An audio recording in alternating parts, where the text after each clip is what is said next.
नमस्कार मित्रों, मैं हूं संजय श्रीवास्तव। आप देख रहे हैं जो मेरे चैनल, जहां पाते संस्थाओं संबंधी ढेर सारी जानकारी और अपडेट्स। इस प्रकार की जानकारी को लगातार आपको पाना है, हमारे इस चैनल को जरूर सब्सक्राइब कीजिए, लाइक कीजिए और शेयर कीजिए, और एक बेल आइकन बना हुआ उसको भी आप दबा दीजिए, तो हर अपडेट इन्फॉर्मेशन आप तक तुरंत पहुंच जाएगी।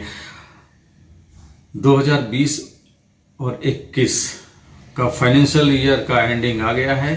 31 मार्च अभी कुछ दिन में आ जाएगा, और एनजीओस को अपने रिकॉर्ड्स को डेवलप करने होंगे। उन रिकॉर्ड्स में क्या होना चाहिए, ये इसी पे आधारित है ये वीडियो, जो कि बहुत ही इंपॉर्टेंट, बहुत ही जरूरी रिकॉर्ड्स होते हैं।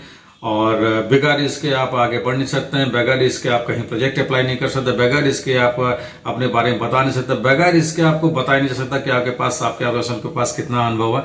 ये सारी चीजें हैं जिसको हम लोग एक्टिविटी रिपोर्ट करते हैं और ऑडिट रिपोर्ट कहते हैं। तो यहाँ पे इसमें मैं कोशिश करूंगा कि आपको एक्टिविटी रिपोर्ट और ऑडिट रिपोर्ट के बारे में बताने के लिए। ऑडिट रिपोर्ट और एक्टिविटी रिपोर्ट को मैं इस तरीके से डिफाइन करूंगा कि जो नई एनजीओ है उनको अपनी एक्टिविटी रिपोर्ट किस तरीके से तैयार करनी चाहिए और ऑडिट रिपोर्ट किस तरीके से तैयार करनी चाहिए, और 3 साल पुरानी एनजीओ को किस प्रकार से अपनी एक्टिविटी रिपोर्ट और ऑडिट रिपोर्ट तैयार करनी चाहिए।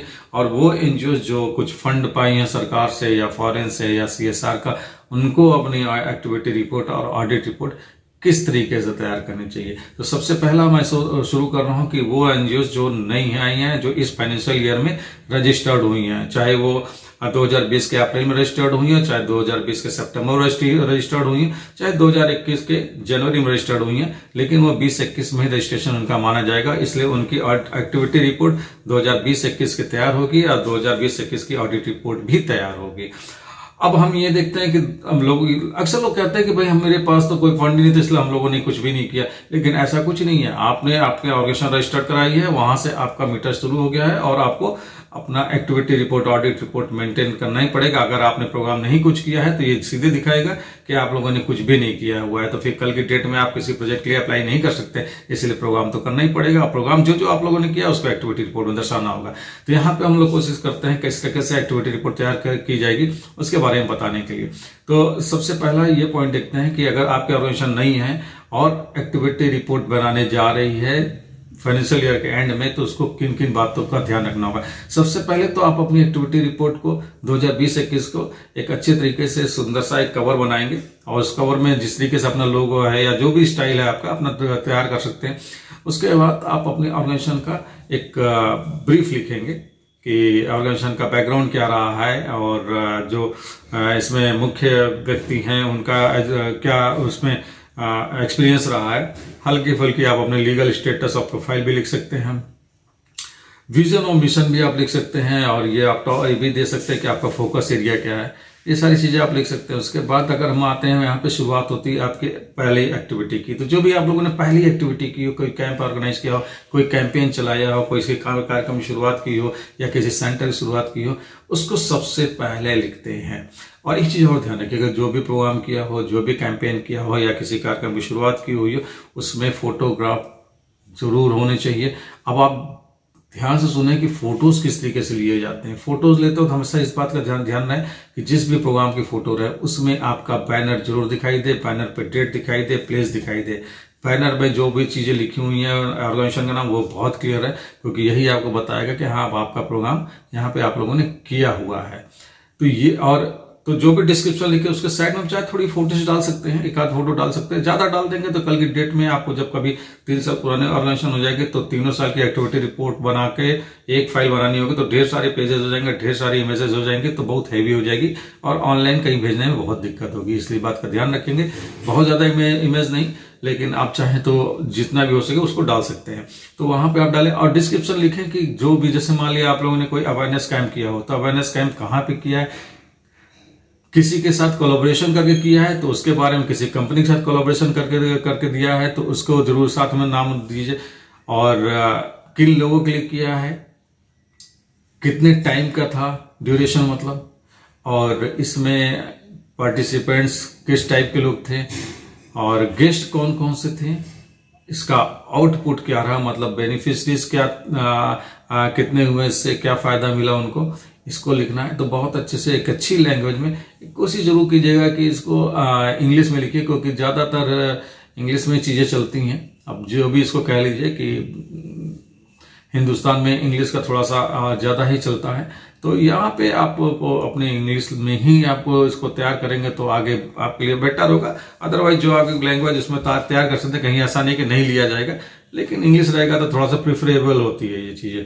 फिर उसके बाद से अगर आपने पहला प्रोग्राम आपने लिख दिया, दूसरा प्रोग्राम आप लोगों ने मान लिया कोई सेंटर स्टेब्लिश कर दिया, तो सेंटर का नाम जहां पे स्टेब्लिश किया उस जगह का नाम, किस लिए स्टेब्लिश किया, किन के लिए स्टेब्लिश किया, इससे लोगों को क्या फायदा होगा। एक चीज और डालिएगा हमेशा सेंटर के साथ कि इसमें एक पार्ट अवश्य ये रखिएगा कि इस सेंटर में वो लोग भी आएंगे जो अंडर प्रिविलेज सेक्शन से आते हैं, मतलब जो लोग वंचित हैं या जिनके पास आर्थिक समस्याएं हैं, उनके लिए भी हमारे सेंटर पे इस प्रकार के प्रोग्राम चलते हैं। इस टाइप की चीजें रखने पे थोड़ा सा एक इफेक्टिव हो जाता है आपका प्रोग्राम भी और अच्छा भी लगता है, और जो भी आपका मोटो है या लक्ष्य है वो भी आपको मिल जाता है। और अगर आप लोगों ने कोई प्रोग्राम पहले से डिसाइड कर रखा है कोई इसी प्रकार कोई बिजनेस वगैरह करने के लिए, तो इसको भी आप इसमें दिखा सकते हैं कि आप लोगों ने इस टाइप की महिलाओं को मिला के इस टाइप के प्रोग्राम को आपने चलाया हुआ है, ये चीजों को आप लगा सकते हैं। इस तरह से करते करते आपको पूरा एक्टिविटीज लिखना होगा, 5-7 जितनी भी एक्टिविटीज आपने की हैं वो सबको बहुत अच्छे से लिखना होगा। जस्टिफाइड पूरी तरीके से होनी चाहिए और बहुत एक्यूरेट होनी चाहिए, बहुत बड़ा भी नहीं होना चाहिए, बहुत छोटा भी नहीं होना चाहिए, लेकिन उसमें अपने प्रोग्राम के बारे में जरूर देना है और उसका मतलब क्या है, उसका मोटो क्या रहा है और पार्टिसिपेंट्स कौन से थे, कितने दिन का था, कहाँ का, ये सारी चीजें आपको जरूर उसमें लिखनी है। क्योंकि इससे फायदा क्या होगा कि ये आपका रिकॉर्ड आपको बताएगा या लोगों को बताएगा कि आपके ऑर्गेनाइजेशन ने कहाँ काम किया, किस प्रकार से काम किया, किस किस फील्ड में आपके पास योग्यता है।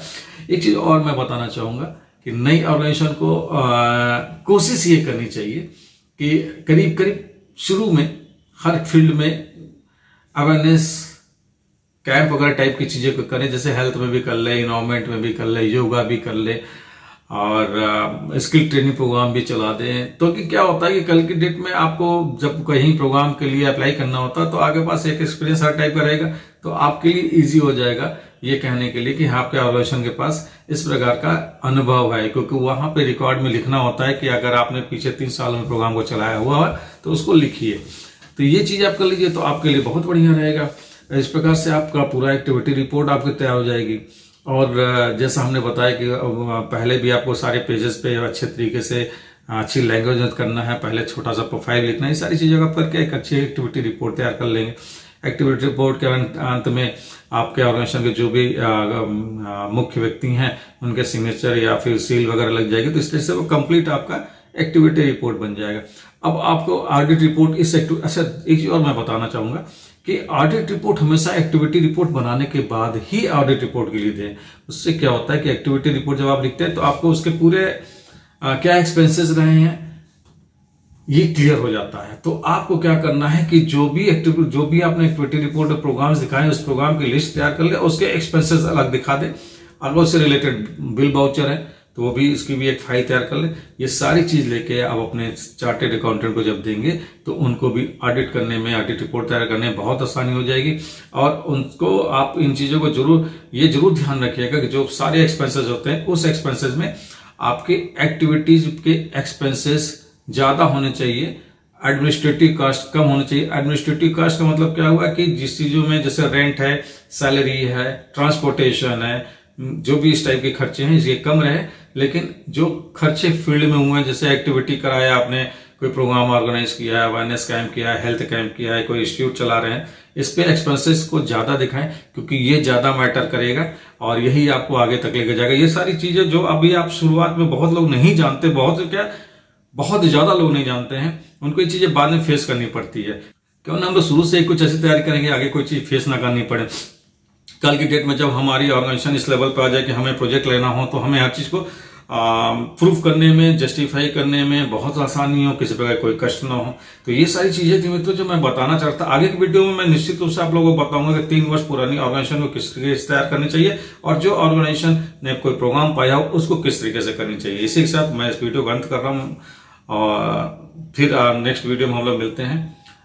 एक चीज और बता दूं, मैं जाते जाते एक चीज और बता दूं, अगर आप लोगों में से किसी को कोई दिक्कत हो रही है एक्टिविटी रिपोर्ट तैयार करने में, तो जो हम लोगों ने अभी एक बुक निकाली हुई है NGO first year registration and complete management, यहाँ पे देखिए ये फ्लैश भी कर रहा है। इसको अगर आप ले लेंगे तो आपको पूरा क्लियर हो जाएगा किस तरीके से ये आपको एक्टिविटी रिपोर्ट तैयार करनी है या फिर और उससे रिलेटेड जो भी इंफॉर्मेशन चाहिए आपको यहाँ पे मिल जाएगी। नमस्कार, जय हिंद।